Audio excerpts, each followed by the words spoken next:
If you increase the dose to 2 packs, this is one such example. You can fit it anywhere, whether you fit it in Ethiopian Page Buffet or anywhere else. When you take 2 packs of Ethigenka, it will keep increasing and eventually become like North Korea. Thank you.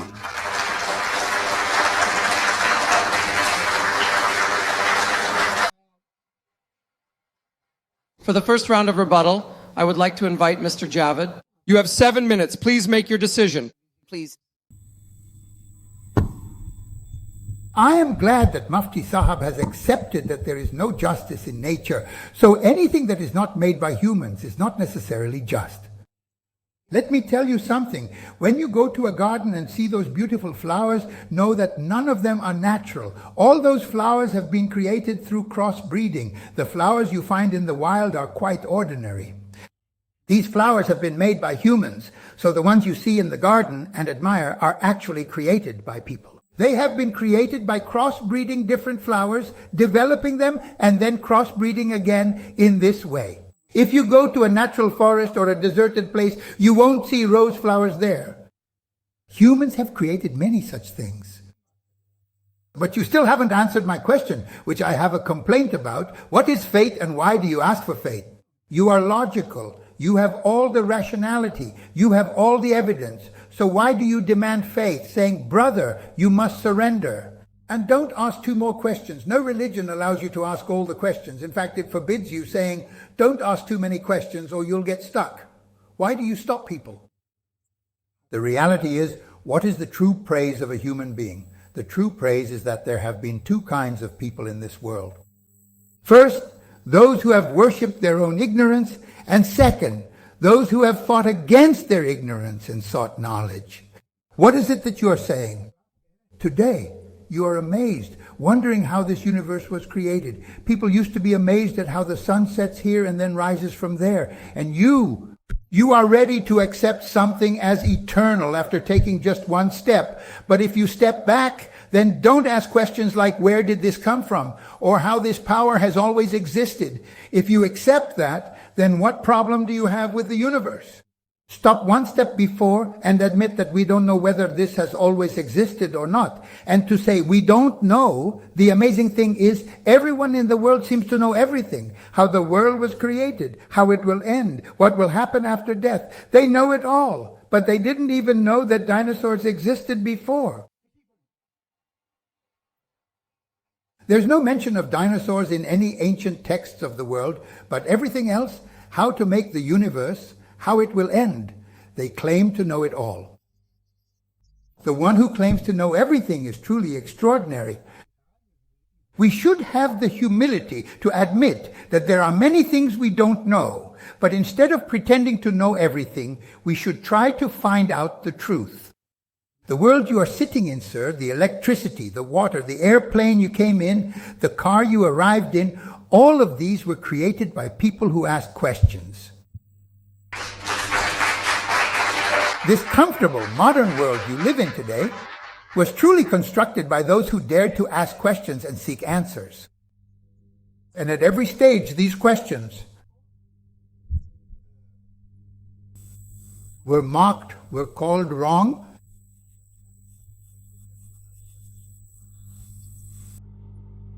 Since when has religion been against science? He questioned religion and science. And the irony is, even steam engines were considered faulty. Steam engines were said to be defective and were ridiculed.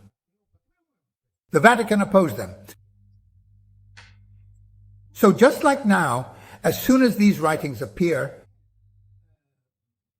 in America in power, then those people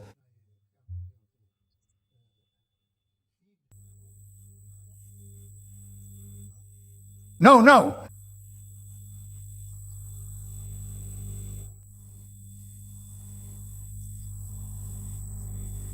No, brother. When it truly comes to the intricate human body,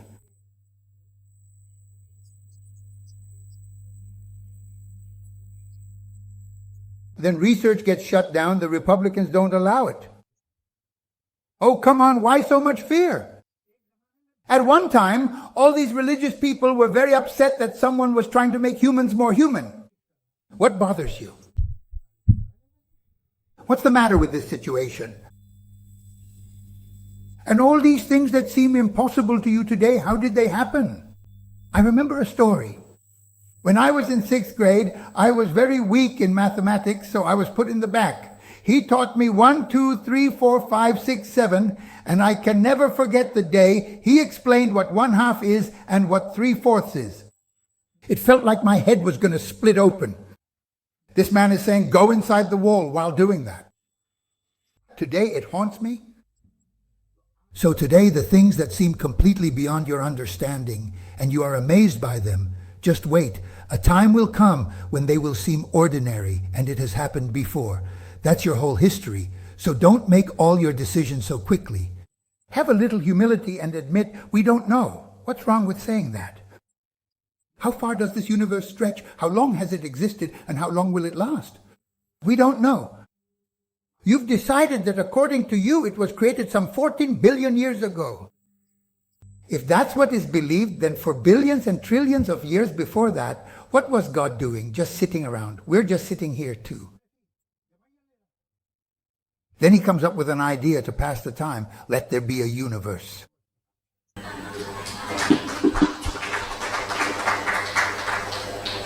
He is always the same, right? But the universe is not always like this. It was created. And what was there before that? What was his work then? What kind of logic is that? It's too simplistic. The things we're slowly discovering today. Did someone tell you 2 or 2,500 years ago what existed back then? And you just believed it. And since then, the same story has been going on as was told 2,500 years ago. Everything else has changed. Years have passed. Nowadays, no one claims with certainty, not even philosophers, that we know everything. In fact, they say that the more we learn, the more we realize how little we actually know. So we fight against our own ignorance, against it. All right, thank you so much. I am inviting Mufti Sahab for round 2 in this series of arguments. You once again have 7 minutes. Thank you, Mr. Javed Kar Sahab.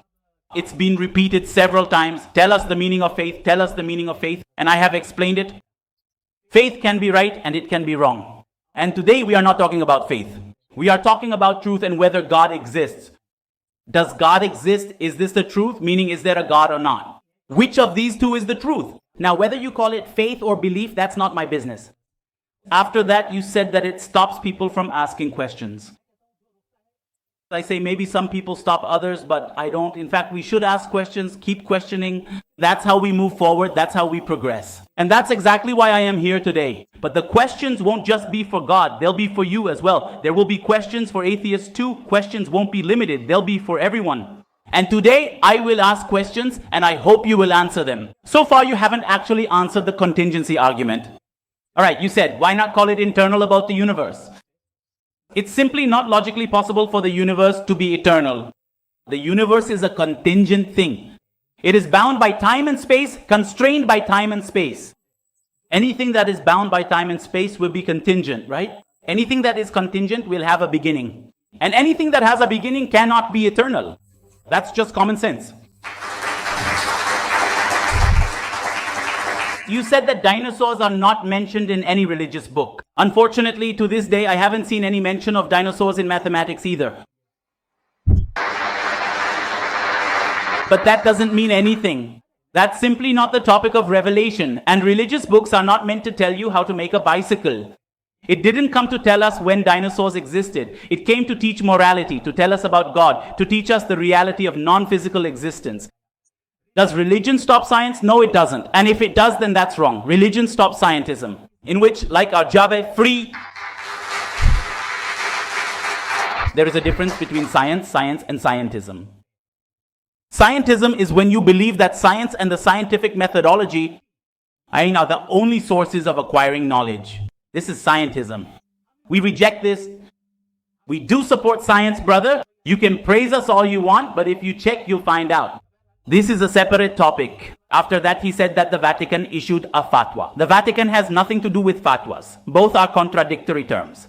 After that, he said, brother, I don't know. If you don't know, then just say it clearly. Just say that you don't know. What's the harm in that? That's it. That's what I'm saying, right? Just say that you don't know. But then why are you claiming that God doesn't exist?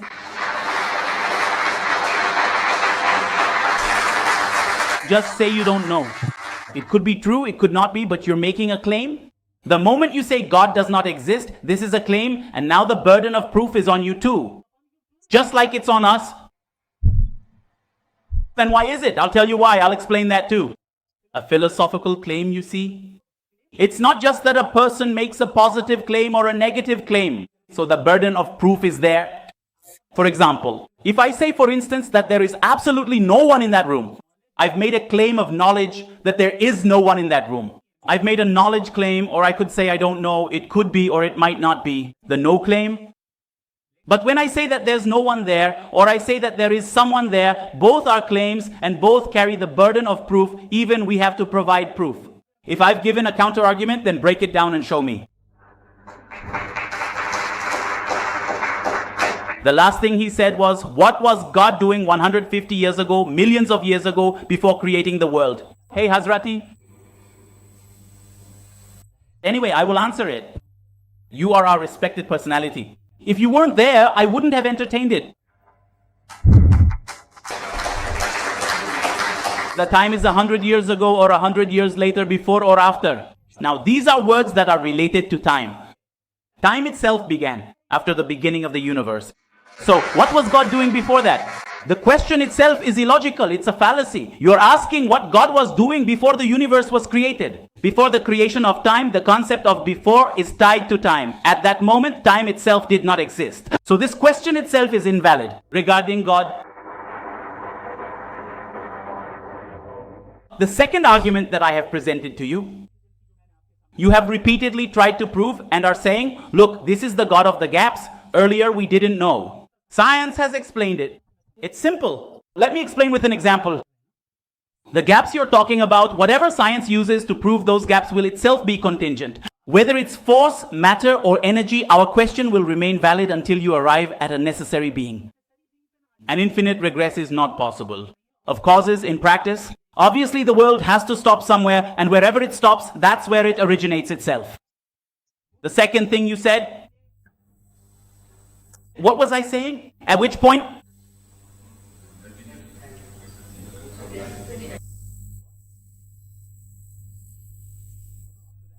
Just not. Wherever it stops, that's what it is. So time has been mentioned. God of the gaps, sorry. Let me give you a detailed example of this.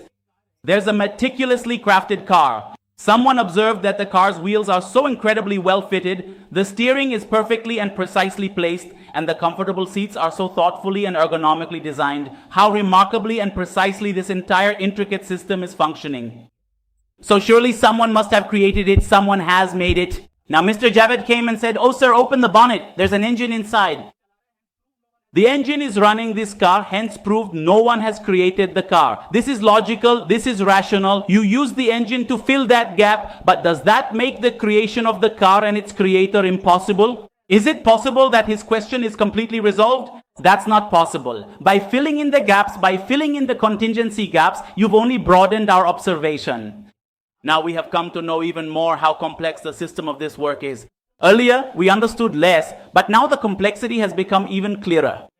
Now we are realizing that our certainty has increased even more. It is certain that this car must have been made by someone. The same applies to the universe. Science will always try to understand things in the physical world and will only do so through physical things. Since empirical evidence is tied to the physical world, you can never prove metaphysical reality through science. This is using the wrong tool. It's like trying to detect plastic with a metal detector, which is obviously not correct. Thank you.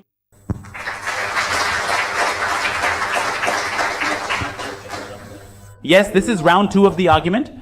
You have 7 minutes. First, let me ask you. You said when the universe didn't exist, time didn't either, nothing existed. How is that possible? God existed. There was God's system, wasn't there? So if God existed, then time must have existed too. That's not the case. There was nothing, only God. All right, moving on. What? You said, prove it. Do you have logic or do I have logic? It's not my responsibility. What does it mean to prove something? Bertrand Russell said something very insightful. He said, if I claim that there is a teapot orbiting around Mars, it's not your job. It's not your job to prove that there is no teapot. It's my job. I'm the one making the claim. Only foolish people make such claims. Why should I have to prove that God doesn't exist? Unless you convince me, I won't believe it. It's your responsibility, not mine. Secondly, what you're saying, this is just talk. Whenever this talk challenges a religion, whenever something like this comes up, it causes an uproar. What about when they challenge a faith? All this science in different places at different times, religion has tried to stop it. There's a book called Religious Science. Read it, you'll like it. That's the kind of relationship religion has had with science throughout history. All right, now in our view, we think that religion, faith, and personal belief systems in many cases make a person better. So do one thing, take a map of India or the world and mark where religion has spread, whether it's Latin America, the Middle East, or Persia, or those regions of India. Now put down another map, one that shows where there is injustice, repression, violation of women's rights, oppression, dictatorship. The map will be the same. So tell me, what exactly is the comprehensive solution to this particular problem? If you use God's solution, then tell us how to use it. Even for a small medicine you take while sitting on the roadside, you are told how to use it. Using it hasn't brought any benefit. All those countries that are corrupt, all those societies that are bad, all those parties act in the name of God. Whether they are right or wrong, what do I have to do with that? Using it seems just like that. Have you ever seen a bottle of whiskey? Maybe you've seen a bottle of red rum with the label and the light shining on it. It seems you appreciate it, perhaps because its fundamental use is inherently wrong. Its use is consistently and perpetually wrong, and it has invariably been completely and utterly misused. Look at human history. Look at today. What is happening? How is it being used? Are the people in power fair and just? Are those who believe in their gods the kind of people who deliver justice to others? Have they become better human beings? So what is the benefit of this medicine? All right, if it's so beneficial, then I'll use it. But I don't see any benefit from this medicine. Let me tell you one more thing. If someone is religious and also a good person, I respect them a lot, because I believe that for a religious person to be good is harder than for me to be good. Brother, everything has its limits. You can only run so much. You can't run endlessly. You can lift a certain amount of weight, but not more. You can see up to a certain distance, but not beyond that. In the same way, common sense says that even your principles have a limit. Now, if you go out in the morning, take care of yourself, and then step outside, you feel like you've done something really good, that you've used up a big chunk of your quota of good deeds, even though no one benefited from it.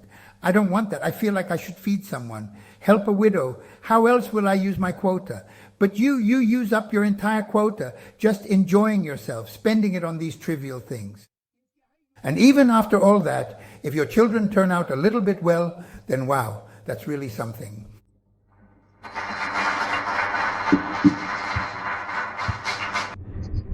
One thing I really appreciate is that both scholars respect time, and for a long time now, they've been making their arguments and sometimes even finishing their speeches before time and returning to their seats.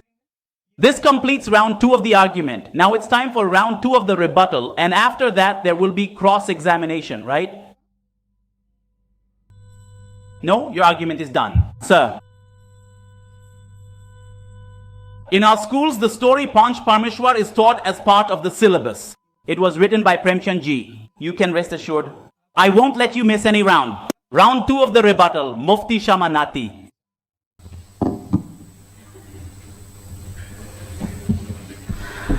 Actually, the real problem, the main problem is that Javed Sahab does not have a clear concept of God. He said that before the universe, God existed. So there must have been time as well, meaning that God himself is a part of time and the universe. We believe in that God. It is necessary for the necessary being to be timeless because he is the creator of time. When he created time, how could he himself be subject to time? When he created space, how could he himself be within space? If he was already bound by time and space, then what exactly did he create? Therefore, this question is invalid. That if God existed, then time must have existed too. Absolutely not. God is not bound by time. We belong to the physical world. He is a metaphysical reality. The second thing, he gave the example of a teapot floating in the air. And I think he referred to Russell's teapot. Anyway, this is the real problem. The problem is that we are unable to differentiate between things. The example you gave is a matter of imagination, whereas what I am proving is a logical necessity. If you want to imagine, you can imagine anything. A pink elephant on Jupiter, for example. There could be a unicorn, whatever you want. What difference does it make to the universe? You can't prove logical necessity with that. I'm talking about the prime cause, about that necessary being without which the existence of this universe is impossible. Another thing is that science challenges religion, etc., etc. This isn't even our topic.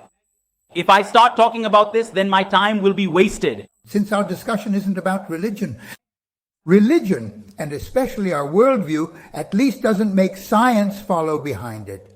Science is criticized. I've already clarified this before. The second thing he said was, take a map of the world, take a world map. Two completely different places, sir. I did this at home. I took one map of the Middle East and one map of Europe. This is the religious region, and this is the liberal and Western region. I found out that the highest number of rape cases are there.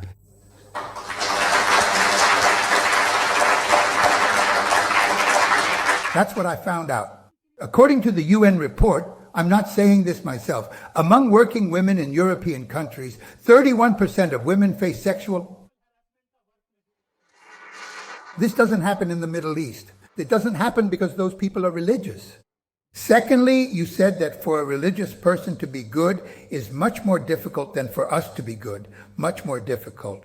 So this means that apart from God, you have some other standard for good and bad. I'd like us to discuss this further in a conversational style segment. Thank you very much.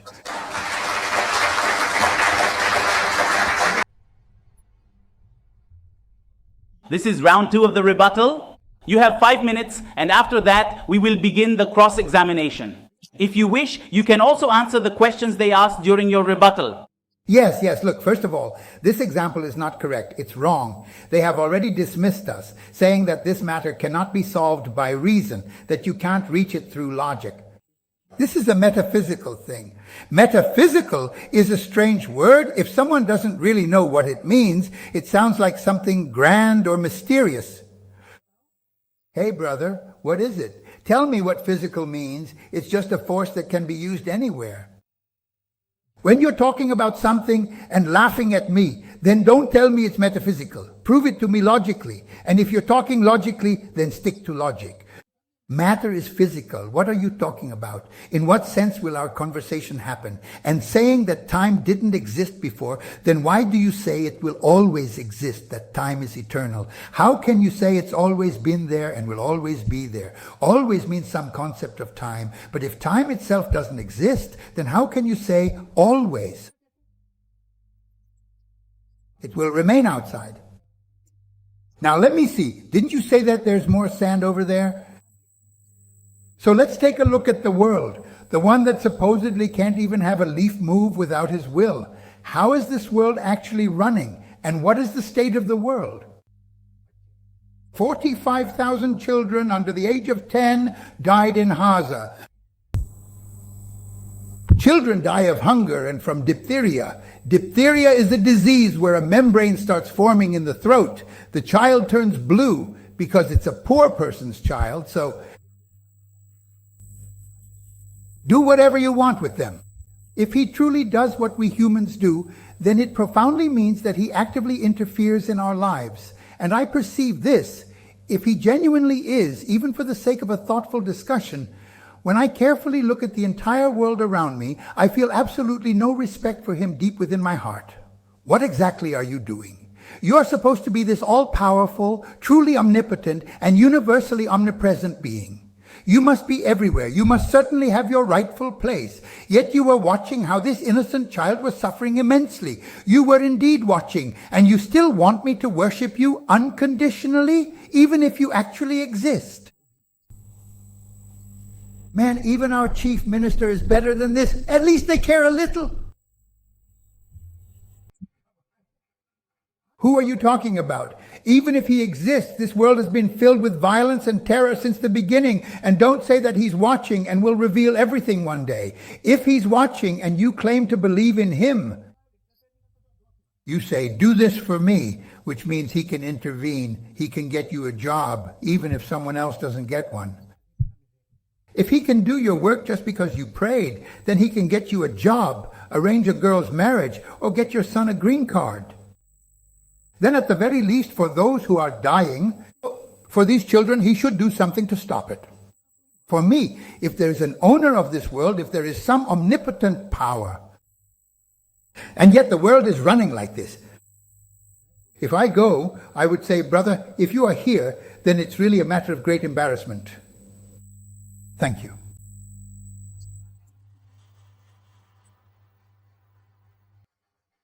Ladies and gentlemen, 2 rounds and 2 rebuttals of this debate have been completed. Now the most important and most difficult round is about to begin, the cross-examination round. Now the civility of these scholars will also be put to the test. And we have set the time limit to 16 minutes. Would you like to ask the first question? Yes, absolutely. Please take the mic in your hand. Not from below. Yes, you can remove this stand. Let's do this a bit quickly. Move the stand back a little, just enough so that the people sitting on the sides can move easily. Remove it so that those who need to go can do so comfortably on both sides.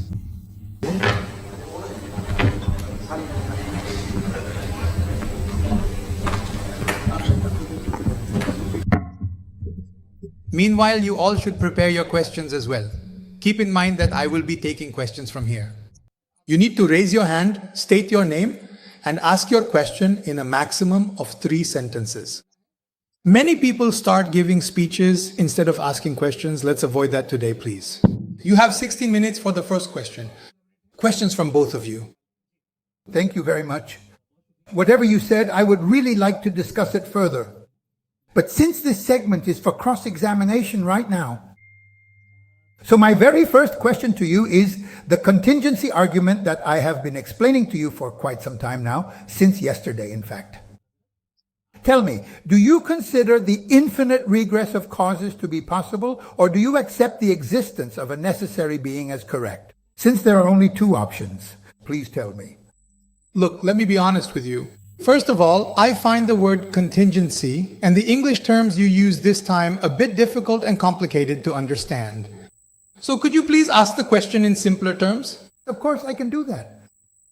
If everything in the universe is contingent, it means that its existence depends on something else. Anything that is dependent cannot be independent, so it must have some cause. So what do you think? Is this an infinite regress? Meaning cause after cause after cause, endlessly continuing, because if that were the case, then logically we would never come into existence. This is a mutually agreed upon point. Mustafa, you first agreed on this point. We had agreed that if a difficult word comes up, we would have to explain its meaning. So infinite regress is not possible. So at some point you have to stop, right? You have to stop somewhere. You stop at God according to your view. That's what you say. He always existed, even when there was no time. Where do you exist from? This is what happened now. That's not what you say. Why can't we accept that the universe exists as it is, or even the multiverse?